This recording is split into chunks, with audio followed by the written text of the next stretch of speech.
Hi guys! Ngayon po ay magkukwento ako ng mga kaganapan sa prinsesa ng City Jade. Dahil sa ayaw niyang tuluyang malayo ang loob sa kanya ni Levi ay nagdesisyon itong si ating Sherlyn nyo na kausapin si Princess na kung maaari ay wag na itong magtrabaho muna sa shop niya dahil ayaw niyang malaman ni Levi na tinutulungan niya ito. Tara, sabay-sabay nating saksihan ng mga kaabang-abang na kwento ng ating prinsesa na si Prinsesa na mala fairy tale ang takbo ng buhay niya.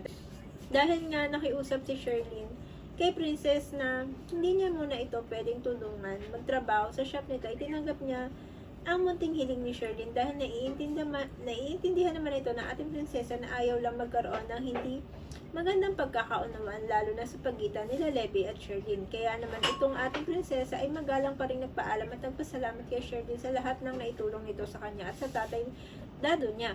Kaya naman itong ating mapagmahal na inay na si Sherlyn ay naiyak na sa kanyang desisyon na wag na munang papasukin sa trabaho si Princess para hindi malaman ni Levi na nagtatrabaho ito sa kanya.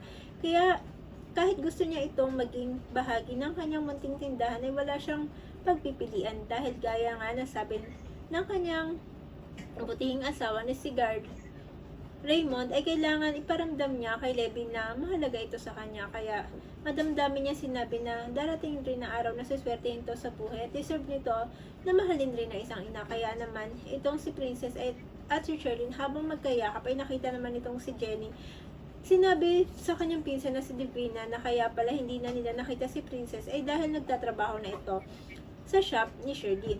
Kaya itong ating Divina nyo ay hindi nagustuhan ang nakitang pagtatrabaho ni Princess sa shop ni Sherlyn. Pero itong si Jenny ninyo ay sinabi na lamang na baka alam ni Levi na nasa tindahan ni Sherlyn nagtatrabaho si Princess. Pero sadyang ayaw magpatalo nitong si Divina ninyo para na parang alam na alam niya ang takbo na isip ni Levi.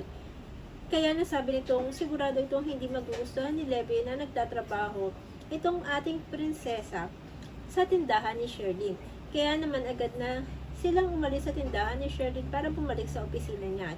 Dito nga, ang ating Divina nyo nang makabalik na sa opisina niya ay agad niyang tinatignan kung nasa full area si Levi. Kaya itong si ate Divina nyo ay agad na pinuntahan itong si Levi sa full area nang nalaman itong nasa full area lang ito. Kaya naman itong si Divina ay hindi makapaghintay sabihin agad kay Levi ang nalaman niya na nagtatrabaho si Princess sa shop ng mama nito. Kaya naman, itong si ate Levi nyo ay hindi naman mapigilan ang nararamdaman niya nang nalaman niyang nasa tindahan ni Sherlyn nagtatrabaho ang ating bida na si Princess. Kaya naman, nang natapos silang mag-usap ni ating Divina nyo ay agad itong nagpaalam na aalis na muna itong si ate Levi nyo. Pero, nang paalis na siya ay nakita niya si Saver na nasa pool area din. Kaya kaagad niya itong nilapitan pero agad rin siyang napahinto bago siya makalapit ng tuluyan nito nang narinig niya ang pag-uusap ni Saver at ang kaibigan nito na nagkita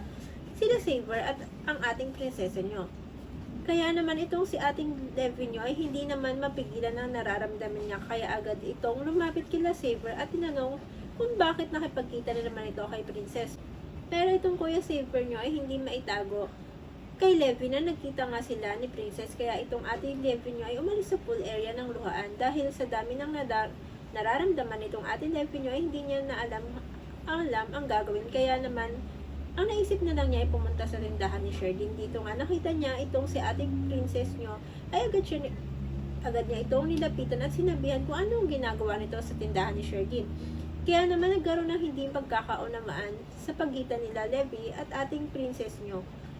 Kaya nang bigla na paupo itong si ating Levi nyo sa sahig, ay agad naman lumapit itong si Divina dahil sinundan pala niya si Levi.